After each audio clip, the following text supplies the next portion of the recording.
Está começando mais um Te Contei, comigo, Camila Preto, e com Cíntia Requena. E para dar início à nossa terceira temporada, Te Contei Histórias de Vida, um personagem, uma pessoa que não precisa muita apresentação. Ele deixou a família lá no interior de Goiás, uma cidadezinha de 20 e poucos mil habitantes, Piracanjuba, e veio viver em Porto Alegre ainda jovem. E se transformou no prefeito de uma das principais capitais do país. Com a gente hoje, Sebastião Araújo Melo. Seja muito bem-vindo. Ah, é de Araújo? Claro, Araújo. Então, calma aí. Sebastião de Araújo Melo. Seja muito bem-vindo. Não. Sebastião de Araújo Melo. De Araújo Melo. Muito obrigada. Obrigada por estar aqui com a gente. Quem é essa jovem que está do teu lado aí? Pode ir? Eu adorei, Cíntia Requena, né? Mas a gente já teve o prazer de... Praticamente trabalhamos juntos aqui, ó. Primeiro, muito obrigado por estar com vocês. E vamos conversar. Eu realmente sou de uma família de agricultor da subsistência. O que é um agricultor da subsistência? Aquele que trabalha enlouquecidamente para poder dar comida, roupa para a família, entendeu? E um pouquinho de dignidade. Então, eu comecei a estudar numa escola interiorana, depois passei para a cidade, eu tinha, acho que, 15 anos, quando fui para Piracanjuba, na cidade urbana. Antes era mais interior. Era num lugar chamado Fazenda Areia, que é onde eu nasci e vivi até os 15 anos. Né? Depois, então, eu fui para a cidade e ali eu comecei como balconista de uma lancheria, que é chamada Café Central, e era em frente o ônibus que saía para Goiânia. Então, o primeiro ônibus era 5 horas, então tu tinha que estar atendendo a clientela ali 4h30, e de lá para cá sempre levando cedo. Né? Então, depois trabalhei no Armazém Lima, que eram secos e molhados, que vendia de tudo, né? Naquela época ainda era só no caderninho, né? Hoje o cara assina o nome e depois nega a assinatura. Sim. Naquela época o cara comprava no caderninho e pagava tudo rigorosamente. O fiado era sério, né, antigamente? O fiado era sério. É. Os contratos eram no fio do bigode. Isso é um termo muito levado a sério aqui no nosso... Então, roça, depois pequena cidade, depois eu morei 1 ano numa cidade chamada João Pinheiro, que é no norte de Minas, é quase divisa com o Distrito Federal. E como foi parar lá por trabalho? Eu queria, na verdade, sair fora de Piracanjuba, eu queria vir para o mundo, né? Vencer na vida. E aí a primeira oportunidade que eu tive foi trabalhar numa madeireira lá em João Pinheiro, mas eu tinha... o meu destino era vir para o Rio Grande do Sul, mas eu, naquele momento não conseguia ver. Então eu fiquei 1 ano lá, e aí naquele ano trabalhei, pelhei e tal, e aí no final daquele ano, 77, 78, 77 aquilo, tá? E eu cheguei aqui no dia 16 de fevereiro de 78, na Ondes da Penha, vim de Brasília. Só um parênteses, por que o senhor falou assim, meu destino era vir para o Rio Grande do Sul? Pois sabe que todo gaúcho vende bem o seu estado, todo goiano vende bem o seu estado, todo paraibano vende bem a sua Paraíba, não? E esse leite Piracanjuba, que veio depois... Ele tinha, nós tínhamos lá, acho que era o leite Leco, e tinha outro leite que não é o Leco que tornou Piracanjuba, né? E tinha um casal, o seu Jorge, que era de Canoa, porque ele faleceu com a esposa, tinha 3 filhas e 2 filhos, né? E ele trabalhava no laticínio, e eu fiz amizade com os filhos, né? Na cidade pequena, né? E ele, naquela época, eu me lembro daqueles discos de vinil, ele botava as músicas do Teixeirinha, do Zé Mendes, música do Gildo de Freitas, e fazia churrasco, e falava do Rio Grande, e tal. E eu fui encantando esse Rio Grande, do Brasil, porque aqui não tem pobreza, aqui não tem miséria, lá tudo. E cheguei aqui e sabe que é tudo muito... Tem todas as dificuldades que tem o Brasilzão continental, né? Então eu acabei me encantando para vir para o Sul. E eu não tinha nenhuma ligação aqui, Foi um tiro no escuro, né? E veio sozinho? Solito. Tipo, para tentar alguma coisa. E era uma questão que o senhor tinha desde pequeno, tu falou, né, dos teus pais agricultores, que, né, passavam muitas dificuldades. E essa ideia de eu preciso ir para algo maior, algo melhor, fazer diferente? É que a regra, eu estou falando da década de 70, né? Então um Brasil diferente, né? Se olhar para o Rio Grande do Sul, tinha mais desenvolvimento na década de 70, né? Uma agricultura mais potentosa, mas o caso de Goiás era muito assim, a roça de toco, o trator de esteira chegou naquela época, Então, a tua vida é o seguinte, você nasce, cresce, fica naquela economia familiar, casa, tem família, e a tua vida está ali, não? E aí, está ali. E eu queria voar. Né? E o senhor é filho de... E o senhor tem mais 7 irmãos. E mais 6 irmãos. O senhor é sétimo? Eu perdi 4 irmãos, né? Sim. 4 irmãos. Então, a minha mãezinha está com 91 anos. Viva, que bênção. E eu tenho uma irmã que é professora, Maria Aparecida, e o Gilmar, que é o último, né? Sim. E sobrou os 2 e eu. Então, somos 3. 4 já foram. Olha. 3 muito jovens, né? Um morreu com 19 de acidente de trânsito, o segundo com acidente de trânsito com 22, o terceiro acidente de trânsito também, aí foi atropelado com 52, e o meu irmão mais velho morreu aí não por acidente de trânsito, né? Então sobraram, somos hoje 3 na família. E todos em Goiás? Os 2 estão lá, um mora em Bela Vista, que é o Gilmar. A Maria Aparecida, vizinha, cuida da minha mãe, com as cuidadoras que tem ali, que mora em Piracajuba. Então, mas antes da gente dar segmento, tanta perda, assim, tão próxima, como é que isso... O que isso fez com o homem, Sebastião Melo? Como é que isso te potencializou, assim? Sim. Porque é bem triste.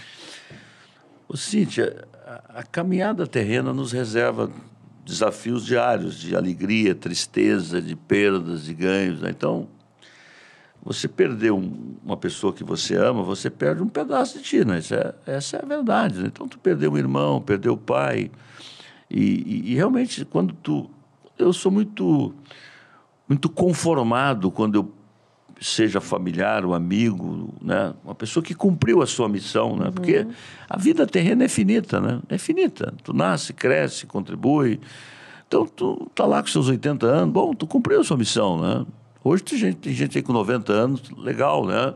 Tem gente com 100 anos, que bom que a expectativa de vida aumenta. Agora, quando você perde um jovem, né? Aí a dureza é muito forte, né? Então, a nossa família é muito dolorida, especialmente para todos nós. Mas a minha mãe só tem uma coisa na vida dela, é a família. Minha mãe é analfabeta, não sabe escrever. Então, a vida dela foi criar os filhos. A vida dela foi a família. A vida dela na roça foi isso. Então ela hoje vive já desde quando perdeu o pai e depois os filhos. É uma pessoa que chora todo dia, que vive todas essas angústias, né?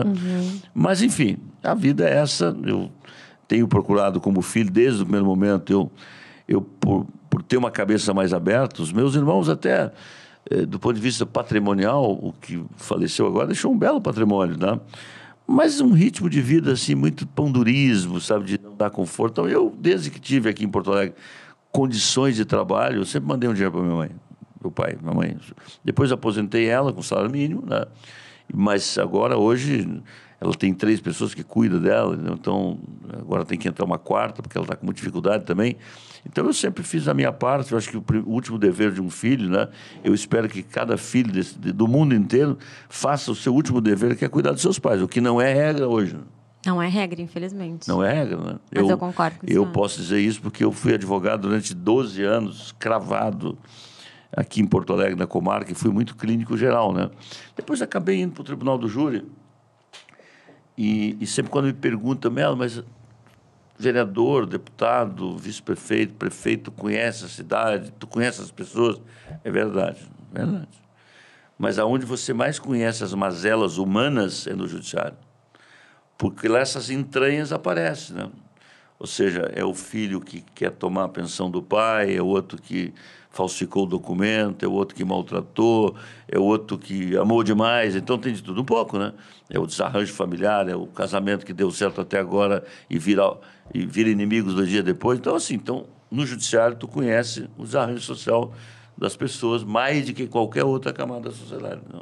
E não é uma questão econômica, né? É uma questão de estrutura humana. De personalidade. Porque tu vai vendo e isso... Está em todas as classes sociais. Exatamente. Não é uma questão só de uma classe social. Exatamente. Né? Então, eu me lembro de um episódio, né? Eu vou contar o santo, mas não vou falar o milagre. Né? O milagre, mas não vou falar o santo. Milagre, mas não o santo. Eu adorei a parte que vai contar o santo. Eu também gostei dessa parte, confesso. Não, uma vez um casal me milagre. procurou, eu era advogado bem jovem também ainda. Jovem, não, formei com 28 anos, né? Então, Aí foi lá, eu tinha o escritório Zé do Patrocínio, né? Aí foi lá o casal, um me procurou, depois o outro, depois veio a mulher, depois veio o marido, depois os dois juntos. Então, naquela época, vamos fazer então uma separação consensual, tal. Depois veio o divórcio direto, que é depois e tal. Aí assinamos tudo, tal. Assinamos, naquela época ainda tinha que reconhecer em cartório, essa burocracia terrível. Aí distribuí a ação da vara da família, sentou o promotor, sentou o juiz, e aí o advogado ali e tal. E aí o juiz lê a petição, diz, fulano de tal, qualificado, tal, vem requerer, tal. Separação consensual. Aí a mulher começou a chorar. Mas eu não quero separar. Aí, então, aí eu pedi suspensão do feito por 60 dias, aí resolveu separar depois. Bom, e depois foi. E tentou ajudar, né? Mas combinaram tudo no escritório. Aí quando chegou na frente do juiz, ela disse, eu não quero separar dele de jeito. Eu acho que isso deve acontecer com bastante frequência também, né? No júri... Acontece. É o imprevisto, né? Mas, enfim, eu, como a gente, né, nós estávamos numa linha de raciocínio, mas eu fiquei tão impactada, assim, porque são muitas perdas. Abruptas, né? Muito fortes, muito jovens. E isso, inevitavelmente constrói a gente, né? É a última... Meu vô foi forte, teve 24 filhos, sendo que mais 4 veio no parto, não sobreviveu, né? Sim. Então, 28. Então, veja que o velho era forte, né? E desses 24, a minha mãe é a última das 16, a única que está viva. Com a mesma mãe? 16 com a primeira mãe. Veio braço. Veio braço era fogo, não? Não tinha televisão, né? A gente sabe nessa época. Ainda época. fumava pito de palha ainda. Gente. Sim. E aí, foi cortado com o canivete ali e tal, e o velho... 16 mais 8 e mais 4, não? Sendo que 4 faleceu no parto. Meu e na época Deus. é parteira. Né? Jesus! Haja filha. Mas E a regra é assim, Deus mandou, tem que criar. Sim, isso aí. Deus mandou. E quando os irmãos não se criavam, né? Porque são de uma Deus época que um cuidava do outro, Mas né? é uma questão, assim, o senhor vem, então, de uma família muito humilde de gerações, né? Mas humilde com dignidade, porque assim, humilde com dignidade porque regras de convivência, respeito, simplicidade, mas fome não passamos, entendeu? Ou Isso seja, que eu ia lhe perguntar. Fome não... E ao mesmo tempo não. conseguir ser uma família amorosa, porque assim, tendo que trabalhar, tendo que sustentar tanto filho, conseguia ser uma família de afeto? Claro. Com regras assim, por exemplo, eu me lembro uma vez que eu fiz uma besteira no colégio lá Colégio de Pau a Pique, aqueles colégios bem singelo, e era chão batido. E aí, eu fiz uma besteira lá. Não sei se eu posso contar. Não vai contar? Acho que pode. Claro, eu aqui acho que te pode. contei o nome. A vida é pessoal aqui. Aí é o seguinte, lá tem um córrego, né? Um córrego onde buscava água para botar no filtro, na talha, o filtro, depende, né? Tal, para poder dar para os alunos. E aí tu pegava uma madeira, pegava um balde aqui, o balde tinha um arame, tu pegava um pau, né, na frente, botava água dentro do balde grande, e um aluno vai na frente, outro vai atrás, tu chega lá e tal. E nós temos xixi dentro da água.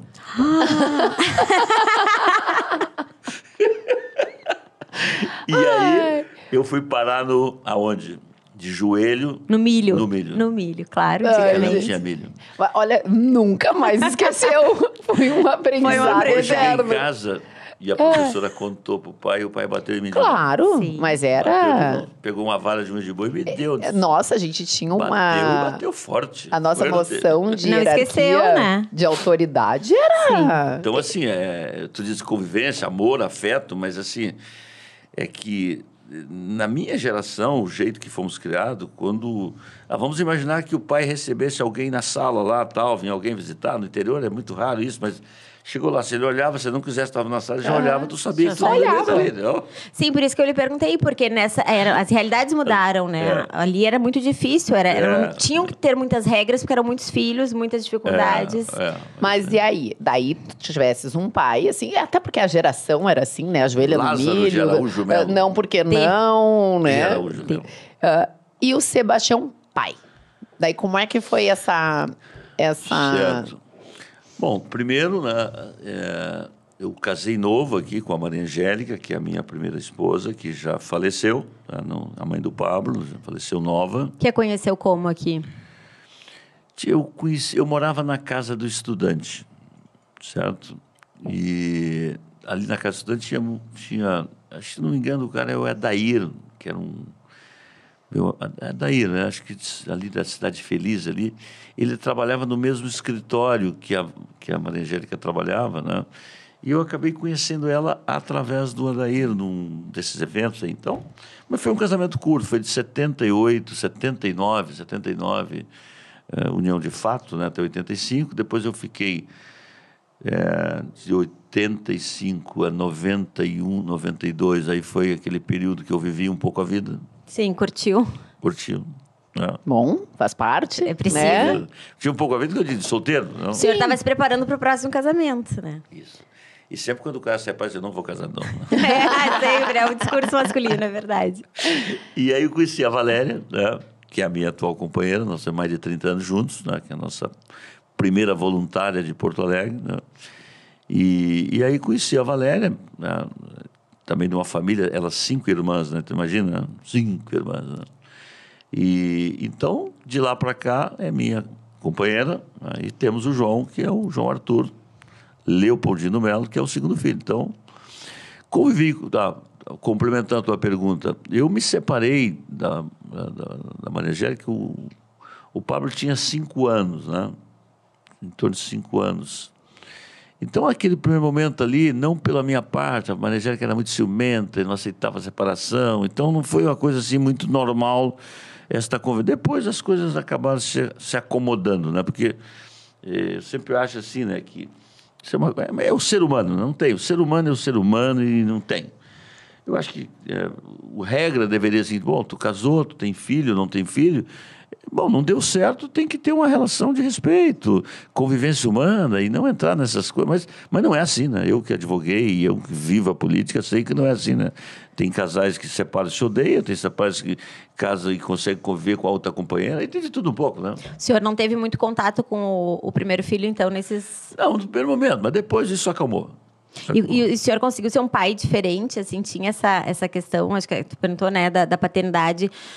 O que veio do teu pai para a tua criação? Como é que foi com os filhos? Olha, são momentos diferentes de vida, né? O Melo do interior dos anos 70, de morar na roça, regras de convivência eram uma. Já o Melo dos 80, né? Pai no mundo urbano, numa cidade, outro, né? Mas eu sempre procurei, né, fazer aquilo que eu, para mim, acho que qualquer ser humano tem que fazer. São valores que começam na família e que, né, tem que se estender para a sociedade, né? Então, quer dizer, acho que a primeira boa vida começa na família. Acho que nem toda família bem regrada pode ter uma distorção na frente, mas a regra para uma boa vida em comunidade, ela começa dentro de casa, né? A educação é extensão, mas tu não vai querer dar educação para o seu filho só lá na escola, começa dentro de casa, né? Então, foi assim que eu criei meus filhos, né? Essas trajetórias, essas passagens, assim, eu acho que elas te revelam muito, inclusive, prefeito, no que eu particularmente, quando a Camila trouxe a ideia da gente fazer uma entrevista contigo e a breve, porém, muito interessante, o breve contato que eu tive com a experiência, o que mais me encantou naquela primeira impressão é me deparar com uma humanização muito forte. Sim. Então, isso, assim, eu acho que é um diferencial, porque a gente tem, não sei se é um estigma, que todo político o poder pode corromper, não falo de corrupção, mas eu falo de corromper o caráter. E a sua humanidade, um vídeo seu que eu vi... E eu acho que isso a gente vem e traz desde a base da gente. Não adianta, porque não tem como a gente não consegue fazer um personagem durante muito tempo. E este foi o meu encantamento pela pessoa Sebastião Melo. Isso se revela muito. Tu achas que esses teus valores bem fundamentados, essa tua noção de isso te ajuda bastante nessa trajetória política que tu escolheu, assim, ou que caiu de paraquedas? Não sei como é que foi essa tua a política, para transição. Mim, não caiu de paraquedas. Segundo, eu tenho para mim que a política é a forma mais elevada de fazer o bem comum. Acho que por toda a minha pedaço de trajetória que eu contei para vocês não podem ter dúvida que eu estou na política por dinheiro, porque eu acho que eu venci na vida da enxada, do balcão, da advocacia, com escritório bem razoável, fui conselheiro da UAB. Então, a política, para mim, é uma forma de causa coletiva, porque só a política tem essa condição. E essa é uma coisa muito mal compreendida pela história, por tudo, né? Por quê? Porque alguns políticos, ou muitos políticos, acabam manchando a trajetória da política. Mas quando termina a política, começa a guerra. Entendeu? Por exemplo, né? Então, a política, seja ela municipal, seja ela estadual, nacional, é para fazer o bem comum. Então, por exemplo, né? Vou pegar o caso bem concreto assim. A mãe da periferia, ela não tem condições de pagar uma creche para o seu filho. Às vezes ela tem 2, tem 3 que precisam de creche. Então, a política tem que ter a capacidade de política pública de acolher aquela criança na creche. Entendeu? A política pública tem que ter a capacidade de acolher uma pessoa que usa droga e tentar recuperá-la. A política faz isso, a boa política faz isso. Então, eu não caí de paraquedas na política. Eu nasci na política em 78, e vocês são muito mais jovens do que eu, então, portanto, vocês não lembram disso, né? Mas eu vivi isso, eu tinha 18 anos naquela época, né? O Brasil teve uma democracia formal até 60 e pouco, veio a Revolução, os governos militares apearam o João Goulart do poder e ficaram no poder até 1979, até 85, que foi o último governo militar, que foi o João Figueiredo, né? O general Figueiredo, né? E o Brasil, ciclicamente, a América Latina teve governos democráticos, governos autoritários, e o Brasil foi dentro desse contexto. O nosso vizinho Chile passou por isso, o Uruguai passou por isso, né? A Argentina também, entendeu? Bom, então ali nascia um movimento muito forte da base social, dos estudantes, da população em geral, que era a volta pela democracia, né? Então, tu tinha tido presos políticos, pessoas que foram para o exterior, que foram expurgados, muitos perderam as suas vidas, foram jogados no mar. Então, havia todo um movimento e eu fiz parte disso. Então, se perguntar onde é que eu nasci na política, eu nasci ali. Eu nasci com o Pedro Simão, eu nasci com o Ulisses, eu nasci com o Tancredo, eu nasci... Eles muito... Né? O Simão hoje tem 93 Sim. anos, eu estou com 65, então 30 anos de diferença, né? Então, nós nascemos ali num grande movimento de redemocratização pelo país. Que a palavra redemocratização era bastante ampla, era comida para quem não tem, casa para quem não tem, entendeu? Vida digna, só que isso acabou não acontecendo. Então, talvez um desencanto da democracia, e talvez por tantos, às vezes, autoritarismos que voltam, é porque a democracia pregou uma coisa que ela não conseguiu fazer. Entendeu? O cara disse, mas eu votei, e a minha casa não chegou, e a comida não chegou, e o colégio do meu filho também não chegou. Então, há um desencanto com a democracia representativa. Por isso, quando você abre uma eleição, e eu já tive posição contrária, hoje eu sou favorável ao voto facultativo. O que é o voto facultativo? Tu vota se tu quiser. Porque hoje 30%, 25% dessa cidade não vota em ninguém. Ou seja, tem 10 candidatos, e não é por falta, porque tem redes sociais, todo mundo sabe quem é quem, né? Hoje em dia a coisa mais fácil do mundo é tu saber quem é quem, né? Hoje não dá para mentir, né? Não. Mas a mentira hoje não tem mais nem a perna curta. Sempre teve perna curta, mas agora não, tu falou hoje... aquilo. Olha lá a tua vida, como é que vai. Tu disse que é sério. Vamos ver quantas ações tem contra ti e tal. Que então, só uma pausa. Isso mudou muito a estrutura política do país, né? Isso tá todo mundo tendo que lidar com essa novidade. Então, o que acontece? Então, a democracia representativa, no mundo inteiro, pós-Segunda Guerra, ela vem perdendo força. Acontece que o mundo não encontrou ainda uma solução melhor. Amanhã, não sei como vai ser. Apesar de todas as dificuldades que tem, uma democracia representativa ainda é o caminho possível. Porque você imagina o seguinte, eu tenho que passar um empréstimo, buscar um empréstimo internacional para a cidade de Porto Alegre. Se eu não tenho uma Câmara de Vereadores, eu teria que reunir uma Assembleia Popular. E como é que eu vou fazer? Aí vem 1.000 pessoas, vem 2, vem 3... Então, a democracia direta que nós vivemos lá na antiguidade, então a democracia representativa é uma maneira que você tem de governar. Bom, mas aí tu tem partido demais, interesses menores e às vezes não interesse republicano. Então, é tudo uma dificuldade. Então, eu nasci ali. Lutei por democracia, né? Para mim, O Winston Churchill foi um grande líder da humanidade para mim, que foi ele que liderou a derrota do nazifascismo, né? E ele foi biografado por muitos, e perguntaram para ele sobre a democracia, ele perguntou, olha, é o pior dos regimes, exceto os outros. E é verdade. Sim. É o pior dos Não regimes. inventaram melhor ainda. Exceto os outros. Então, como é que nós vamos caminhar? Eu acho que ali na frente vai ter candidaturas avulsas, porque hoje as pessoas não têm convicção partidária, elas se filiam aonde ela acha que se elege. Pois eu acho que isso que eu ia lhe perguntar antes do senhor dar seguimento. O senhor faz parte de um grupo idealista da política, assim, diria, que tem uma visão da política Sim. disso, do bem pelo povo. Mas a política, a gente sabe que ela se perdeu muito, né? Tem muita gente que... hoje em dia, a gente acha assim, pelo menos ele é honesto. Isso é uma frase comum, que é uma tristeza, essa frase, né? Como assim, pelo menos ele é honesto? É dever, né? O que tem na política ou no sistema político Sim. brasileiro que corrompe as pessoas com tanta facilidade? Porque né, eu penso assim, posso estar errada. Nem todo mundo que entra na política... Claro, isso já pode ser da índole, mas não entra, talvez, com a visão de ganhar alguma coisa, só que Camila, a quantidade de gente corrompida. Aqui é um local de contar história? É. Então tá. Eu fiz o Marechal Floriano Peixoto aqui, que é na Comendador Coruja 315, é onde eu fiz o meu segundo grau. Então, meu primeiro grau eu terminei em João Pinheiro.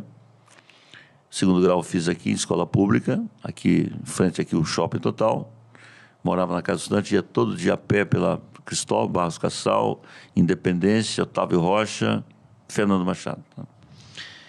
E eu, por ter chegado a vereador, uma trajetória que eu estou contando aqui agora, as diretoras do colégio onde eu passei, elas gostavam de me convidar uma vez por ano, olha, temos aqui um filho dessa escola que deu certo, que subiu na vida, a escola pública diz que não dá certo, tal. Aí, eu estou fazendo toda essa história para chegar na tua pergunta. Aí eu cheguei para fazer uma palestra, tinha uma gurizada jovem, né?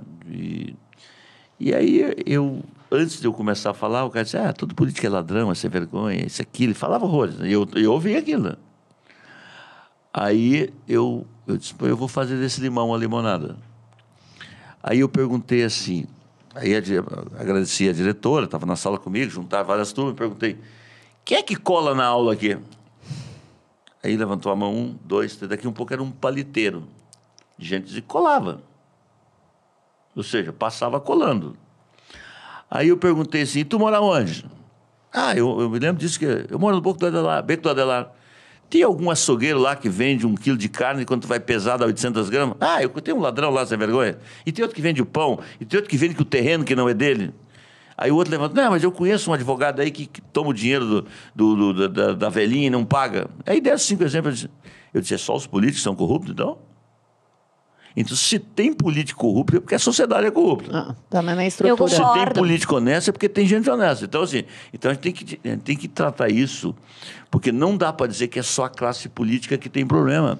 O vizinho tem problema, a família tem problema, a nossa categoria tem problema. Talvez acentua mais, porque aí tem um papel da imprensa que quer fazer o papel da política e só destaca na política o que não presta. Eu nunca vi um jornalista destacar coisa boa da política. Eu só destaco o que não dá certo.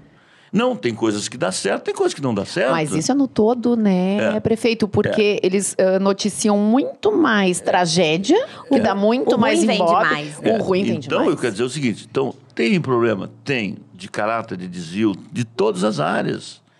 Mas se o Congresso Nacional tem 513 deputados, ele tem que estar representado na sua totalidade. Gente boa, de sem vergonha, de gente que, mais ou menos, de gente que pensa diferente. E assim tu replica da política. Agora, os filtros é que vão melhorando. Então, hoje em dia, você tem um controle social muito mais aguçado, né? Quer dizer, e para mim, democracia não é só votar, né? Democracia é votar, acompanhar, cobrar, ajudar a construir, entendeu? E parar com essa coisa de achar que eu votei em alguém, eu deleguei para alguém a vida da cidade e não tem nenhuma participação.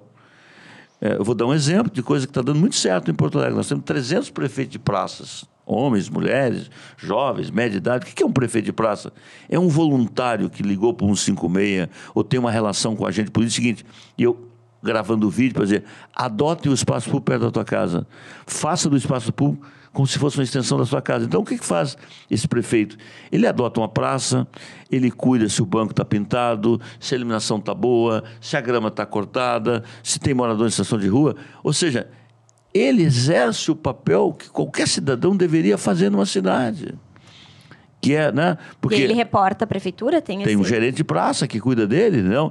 Então, eu acho que a cidade somos todos nós, né? E isso é um podcast como esse nos ajuda muito a despertar o cidadão de que não há vida boa numa cidade se só minha casa estiver boa. Se a calçada minha, que passa o público, não está boa, é uma responsabilidade do proprietário. Se a minha casa não está pintada, está velha, está feia, e eu tenho dinheiro para pintar, por que eu não pinto, não torna mais bonito? Por que eu não boto uma floreira na porta? Isso não é papel da prefeitura, é papel do cidadão. Bom, aí a prefeitura tem que recolher o lixo, tem que ter o bom asfalto, tem que ter a drenagem urbana, tem que ter tudo isso agora. Se tu juntar essa força, né, da iniciativa privada junto com a força do poder público, você faz cidades maravilhosas. Agora, achar que o poder público, o cara vem tomando uma latinha de cerveja e joga para... Isso é do poder público. Aí joga mais uma garrafa PET, aí joga mais um saco de plástico, aí chega na praça, vai lá com o filho e come alguma pipoca da vida e joga no chão. Bom, me desculpe, não pode ser assim. Ah, mas tem que ter lixeira, mas no Japão, onde eu sei, no Japão não tem uma lixeira, não tem nada de lixo na rua. Então, é cultural. É cultural, né? Então essas coisas todas, a gente precisa de conversar na política. Porque na política parece assim, que você tem deveres, e não tem obrigação. Mas eu queria compartilhar com o senhor uma coisa que eu vivi, e eu acho que isso até é importante a gente trazer, porque às vezes a gente também cria as nossas limitações pelos ranços que tem quando a iniciativa privada querem ajudar o poder público. Porque eu passei por isso.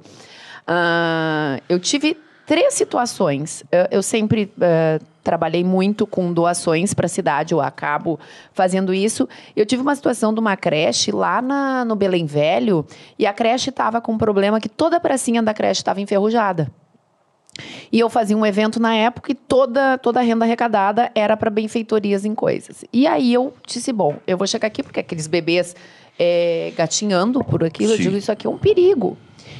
E aí eu fui pedir a restauração da creche e ela estava com problema de desvio, porque também tem mais isso, né? Tem quem coordena também, né? São pessoas que são muitas vezes muito simples e também precisam daquilo e ok. Tive que ir para a prefeitura, para o Ministério, para a Secretaria da Educação. E aí eu disse, olha, eu preciso trocar essa praça, um pouco de urgência, porque é ferrugem. Sim. E as crianças estão correndo risco. Gente, virou um processo político. Eu demorei, mas assim, meses para aprovar uma pracinha que eu estava... Que a pessoa só me perguntava, qual é a sua contrapartida? Eu disse, eu não tenho, eu só quero trocar porque essas crianças estão correndo perigo. Sim. Aquilo me deu uma frustração, uma raiva. Imagina, a gente só quer fazer o bem, que é agilidade. Sim. Em contrapartida, eu faço questão. O ano passado, eu fiz 50 anos e ao invés de uma festa, eu fui doar 2 quadras de beach tênis lá no nosso Alim Pedro, na IAPI. E já fui com aquela... Gente, isso para aprovar vai ser um estresse. Sim. E eu passei por uma situação contrária. Vocês me pressionavam, Cíntia, já está aprovado. E eu digo, não é possível. Ah, mas aí está com um problema da elétrica aqui, que o balanço pode encostar uma criança mais jovem. Cíntia, já está aprovado. Isso precisa ser compartilhado. Essa desburocratização que eu vivenciei na sua... E assim, eu não estou trazendo isso como uma defesa partidária ou coisa. Não, é história de vida mesmo, na qual eu passei e que eu me encantei, que eu faço questão de contar para as pessoas. Porque também tem muito disso, né, prefeito? Da gente querer ajudar e existir uma complicação para isso. Não há um facilitador. E na sua... a gente... competência, fiquei encantada. Nós temos vários eixos da nossa gestão, mas um deles, assim, que me encanta profundamente é ter um DNA de parceria. Porque quando você pensa em parceria, tu pensa em grandes parcerias. Porque a concessão da rodovia tal, do parque tal. Para mim, a melhor parceria é aquela que começa na praça, no viaduto. Então, vou dar exemplos, né? Naquele viaduto que eu chamo de viaduto da Marli, que é ali no Internacional, na confluência da José de Alencar com a Borges. Sim. Tá correto? Bom, aquilo ali estava totalmente abandonado. O que a gente permitiu? Um churrasquinho de um lado e um cachorro-quente X do outro, que é o Maquiaura. Bom, aí quebrou-se a cabeça do seguinte, traz lá, faz um chamamento público, vê quem é que apresenta o projeto mais bonito, arte urbana, desenho, viaduto, faz isso, aquilo, e está lá no contrato. Qual é a tua prestação? É cuidar do espaço público. Imagina, R$2.000 para botar dentro da prefeitura é muito menos de que o espaço público ser cuidado. Então, isso está replicando no Loureiro, no viaduto, né, do Jaime Caetano Brau, nos terrários urbanos, que agora tem o segundo e vai vir o terceiro. O que é um terrário urbano? É um pedaço de terra que tem numa Cristóvão Colombo ou na 24, que não tem uma serventia para nada. Eu faço um chamamento público, eu quero botar uma academia e um café. Bom, o que tu vai fazer? Me bota placa solar, me bota água, isso, me bota flor, me bota um chazinho e tal, e toma conta desse espaço. Então, isso tem acontecido muito porque a gente tem um entendimento de que essa burocracia, ela impera a vida de uma cidade. Eu posso te dar 1000 exemplos, né? Por exemplo, numa das praças, me lembro ali perto do Zafari, da Ipiranga, tinha a gente chama de geladeira para botar livro, como é que é o nome? A gente bota o livro, aquelas geladeiras antigas, para livro, botar livro, né? Aí o cara queria botar uma plaquinha ali e tal. E aí um funcionário público que está acostumado há 20 anos, que era assim, aí eu fui lá visitar o Germano, disse, Germano, me reúne teus funcionários aqui. Deixa eu conversar com eles. Eles têm que respeitar o voto. Talvez quem elegeu antes do Melo pensava diferente. Mas o Melo, qual é o crime que eu tenho? Alguém que vai me doar uma geladeira para botar numa placa e botar uma plaquinha com a firma dele, não tem problema nenhum. Aí o outro queria botar o gimo, o cupim lá naquelas flores que tem perto do gasômetro, lá perto da usina. Aí queria discutir, mas o tamanho da placa, não interessa, é 20 centímetros a mais, 2 centímetros a mais. O importante é que tenha as flores e que seja cuidada. Então, a parceria privada ela é fundamental para a vida de uma cidade, né? Então, o Parcão é adotado por 4 empresas, né? Está ali 4 empresas potentosas. Outros parques, a concessão do Harmonia. Aquilo é uma falsa discussão. É um parque, entendeu? Ele nasceu com a condição de ser um parque temático, era um aterro, aquilo ali, para quem não sabe, tinha um grande aterro, né? Bom, nós concedemos o parque para investimentos extraordinários que o poder público jamais poderia fazer. Nós estamos fazendo 3 bacias de contenção, porque, né, vocês não sei se vão no Harmonia, se não vão, estão convocados a irem, mas uma das regras do Harmonia e da Expoente é que tem barro, né? Tem chuva no Harmonia, tem chuva e tal. Então, as pessoas querem, ali tem 1.300.000 pessoas que frequentam. Então, você conceder um parque que está em obra, que está dentro do regramento, que tem fiscalização da prefeitura, que tem dos órgãos de controle, e alguém ideologicamente entende, não, você não podia ter concedido o parque. Mas quem concedeu o parque foram as urnas. Porque as urnas elegeu um prefeito que tem mente aberta e que entende que a parceria é fundamental para a cidade. Se fosse o outro campo eleitoral que tivesse ganho a eleição, talvez até a lancheria fosse estatizada. Entendeu? Então, a gente também tem que parar no Brasil, quando terminar a eleição, não pode ter um terceiro turno. Entendeu? Deixa quem ganhou a eleição trabalhar, produzir, e vai ser avaliado na eleição passada. Olha, foi bem, não foi bem, volta para casa, não volta para casa, não concorre mais nada, tem gente que concorre à eleição. Então, eu considero a parceria, seja da calçada, seja do viaduto, seja da praça, seja do pedaço do... Eu acho isso fundamental para melhorar a vida da cidade das pessoas. Isso, eu ia lhe perguntar sobre o Parque Harmonia, né? Que foi uma questão que deu muita polêmica, né? A questão da... Eu escutei muito isso e até fui atrás para tentar entender um pouquinho de... Foram retiradas algumas árvores lá, não foi isso? E aí a questão de, o prefeito não gosta da natureza, não sei o quê. Gerou uma... Explica Camila, um pouquinho para gente, que, assim, que eu entendi, tudo mas... é narrativa. Aliás, um dos sanguinários maiores da humanidade foi o Hitler, e ele tinha um cara que era o chefe da propaganda dele, chamado Goebbels. E o Goebbels dizia, uma mentira, tantas vezes dito, vira uma verdade. Então, mente com convicção, tu vai fazer uma verdade. Então, é o seguinte, nós Para você fazer uma obra, para você duplicar a Beira-Rio, tu teve que derrubar, para ter uma segunda pista que ajudou muito a mobilidade urbana que vai para a Zona Sul. Mas tem uma lei municipal que diz que cada árvore que você corta em Porto Alegre, tu tem que plantar 5. Tu cortou uma, tu planta 5. E uma árvore é que nem uma pessoa, nasce, cresce e morre. E um dia, talvez não na nossa geração, tem tecnologia para isso, tu tem que chipar as árvores. E tu tem que saber quando tu tem que tirar, não tem que esperar um vento bater para tirar uma árvore. Mas não é assim, porque tu não tem dinheiro para tudo, não tem tecnologia para tudo. Tem até tecnologia, mas não tem dinheiro. Então, e o que é uma árvore exótica? É aquela que não é nativa, aquela que não deveria estar naquele local. Então, das 103 árvores, 50 e poucos são exóticas.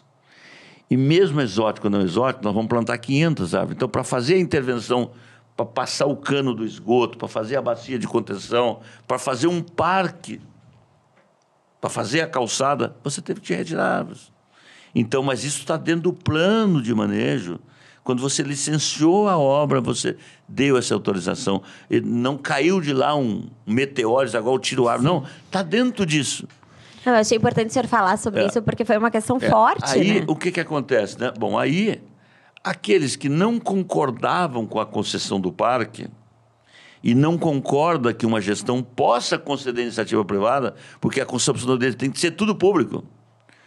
Então, vai no banheiro da Redenção, que é público. Se tu achar um vaso no banheiro da Redenção, eu renuncio meu mandato. Vai no banheiro 1, banheiro 2, qualquer banheiro público, vai na Praça da Alfândega, está fechado. Porque quebram tudo, porque é a drogadição. Então, aliás, eu vou te dizer o seguinte, acho que tem que cobrar, seja 50 centavos, R$1, banheiro público, e deixar alguém cuidar. Na Europa é assim, Mas é eu muito não comum. pude Entendeu? iluminar a praça, eu já estava com o orçamento aprovado, porque disseram, Cíntia, não ilumina, Porque vão roubar. Imagina. Então isso essa tá falsa discussão levou o quê?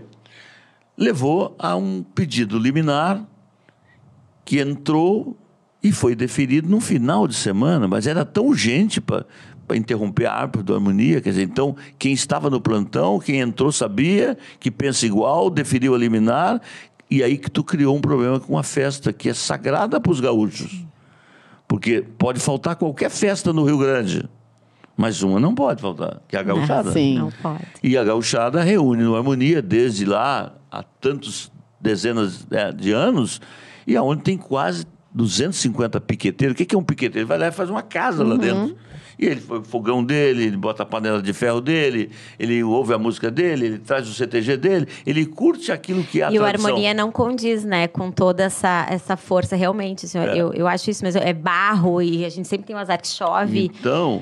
Então, o que foi feito é, na minha avaliação, uma falsa discussão. E agora, os piqueteiros já poderiam estar todos lá. Entraram 50 e poucos. Vão entrar agora mais um pouco agora no final de semana e o outro só no final de semana. Por quê? Porque eles estão fazendo as obras que foram interrompidas porque uma liminar foi concedida. Quer dizer, e a obra já estava quase ficando no final. Agora, eu vou parar com a bacia de contenção, eu vou parar com o escoamento da água. Então, as intervenções urbanas, as mais pesadas foram feitas já. Então, mas esse é o Rio Grande, maravilhoso, que nós amamos, que nós adoramos, que nós veneramos. Mas tu concorda com 90% de um tema, mas você pega em arma pelos 10% que não concordam. Mas é o que nós estávamos falando antes, né? Que o que aparece? O negativo. Só que se a gente botar na balança, imagina quantas pessoas vão se beneficiar com essa obra na Harmonia. E se existe lei, se existe uma coisa estruturada, bem feita, de replantio, faz parte do crescimento. Não tem... A cidade tem 1.300.000 árvores. Isso é uma maravilha. Agora, para tu cuidar disso aqui, ó, 156, que é a porta de entrada da prefeitura, né, para todos os serviços, pessoas desesperadas, olha aqui, se não podar minha árvore, vai cair na minha casa. Então, assim, quando assumimos a prefeitura, tinha 26 mil protocolos. Do Lami ao Sarandi, do Sarandi ao Partenon, do Partenon às pessoas. Então, hoje nós estamos com 4 mil e eu vou zerar esses protocolos agora. Né? Não, e o 56 funciona. Eu estou aqui quase fazendo campanha, mas funciona, porque a gente liga e... Agora, governar uma cidade é cuidar da cidadania, é cuidar da inovação, é cuidar do empreendedorismo. Olha, e veja que Nós agora aumentamos a arrecadação em Porto Alegre, baixando 39 impostos. Quer dizer, então essa história do Brasil aumentar imposto, quando tu chega a um ponto, o cara sonega, porque ele não tem mais como pagar. Então é melhor tu diminuir, espraiar a tua base de arrecadação e fazer com que as pessoas... Evento, por exemplo, era 5. Todo mundo na pandemia ficou esgualepado. Então, baixa para 2. Aí chamei o setor. Vocês pagam. Vocês pagavam 5, vão pagar 2. Mas eu quero que vocês paguem. E aumentou a arrecadação. Sim. Então, a economia de uma cidade é fundamental, porque não há proteção social numa cidade se tu não tem dinheiro em caixa. Eu preciso de mais pousada para moradores que estão de rua? Preciso, mas isso custa dinheiro. Eu preciso de mais creche, eu preciso de dinheiro. Então, se não tem ISS que entra, se não tem ICMS que entra, se não tem fundo a fundo que entra, se não tem economia girando, não tem dinheiro na tua empresa, Claro. na tua família e no caixa da prefeitura, que é igualzinho a qualquer economia. Uma empresa. Entendeu? Então, Quanto tempo a gente tem, Carol? Ai, não, quase terminando. Então, só para a gente terminar... foi muito rápido. Passou muito rápido. Muito.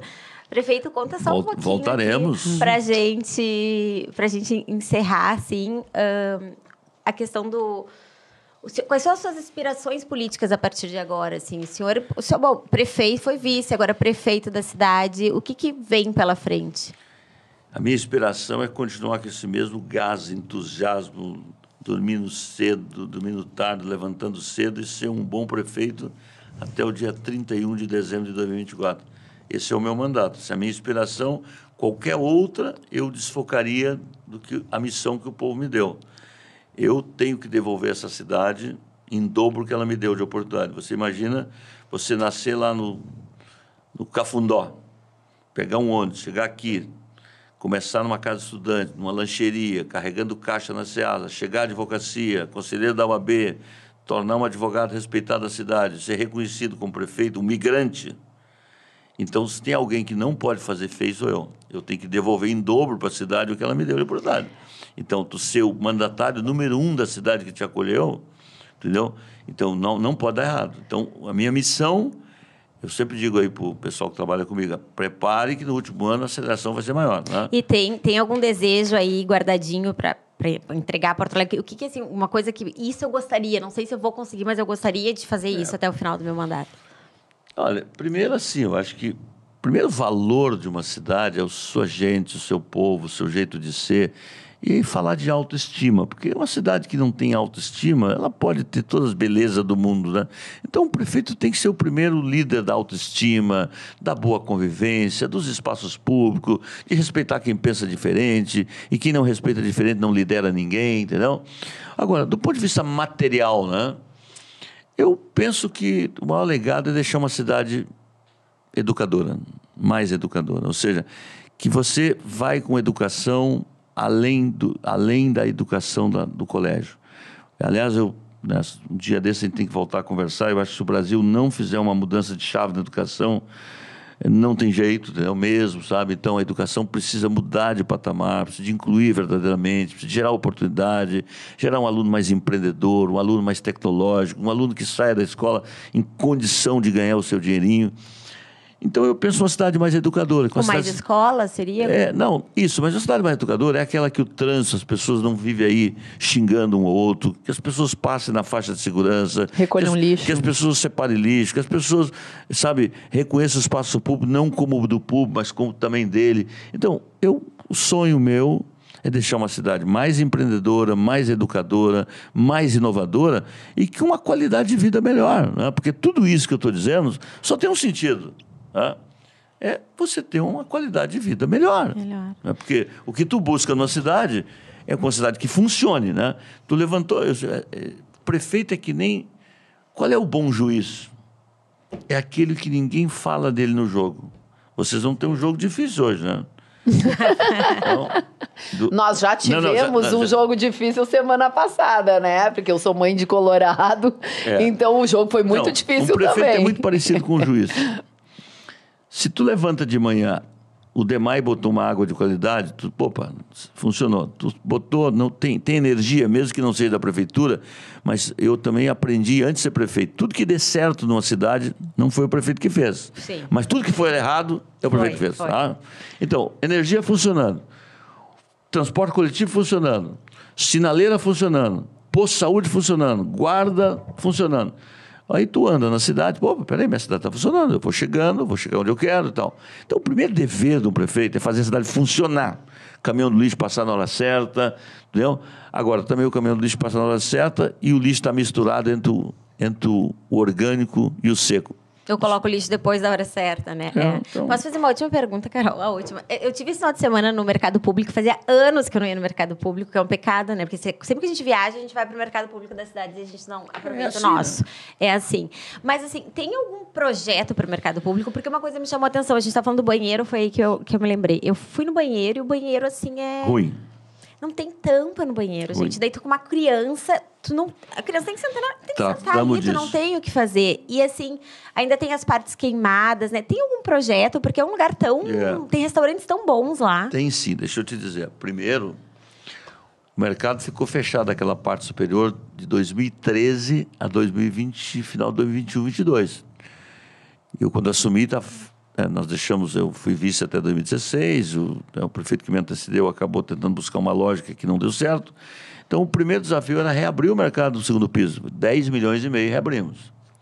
Agora nós estamos arrumando as goteiras todas, que tem aí no pouco. Depois vem o hidro sanitário, PPCI que está em dia, tudo. E eu disse lá na nossa última reunião, conceder para os permissionários, porque é o seguinte, tem uma lei municipal que diz que o banheiro tem que ser público. Então, o que acontece? O usuário do mercado vai lá e muitas pessoas, 99% não, mas 1% vai lá e rouba a tampa do vaso. Então, leva. Aquele banheiro é público, e não deveria ser assim. Então, o banheiro tem que ser concedido para o permissionário e ele tem que ter alguém que ele vai pagar. Se é 2 mil, 1.000 para cuidar do banheiro. Agora, ele também não pode, o dono do boteco lá, pegar 2 mil e pagar. Então, eu vou mudar essa lei, permitindo que ele possa cobrar 50, acho que R$1 é razoável. Mas está bem, ninguém também vai ser... A pessoa chegou, quer fazer uma necessidade fisiológica, não tem como pagar, tudo bem. Mas a regra é pagar, entendeu? Sim, porque hoje a gente não tem papel higiênico. Assim, então, a minha filha estava com dor de barriga. Assim, mãe, precisa ir no banheiro. Mas eu quero e tu dizer, tem limitado o papel higiênico. Mas assim, nós estamos botando música no domingo, os restaurantes estão abrindo domingo, as bancas estão abrindo domingo. Muito legal isso. Isso é uma coisa que está dando certo. Então, assim, isso está dando certo, vamos tocar. E vamos melhorar o que tem que melhorar. Não, tá? e até que, enfim, a nossa cidade está crescendo com bastante visibilidade pro Rio, né? Porque eu sou meio... Apesar de ser moradora da Zona Norte, eu sou um pouco desconforme, que eu não acredito que a nossa cidade cresceu primeiro para a Zona Norte, para depois crescer na direção do Rio. Agora, é bonito o que a gente está vendo, né? Que é o reencontro. Se eu dissesse assim, dos 250 anos, tem 1000 coisas para falar, né?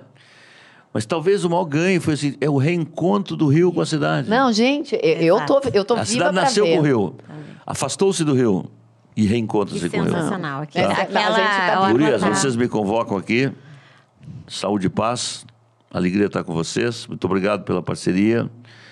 Colega da Unicinos, ela, claro, jovenzinha, eu formei em 88. Jovenzinha, eu adorei, 2005. Tá vendo? É.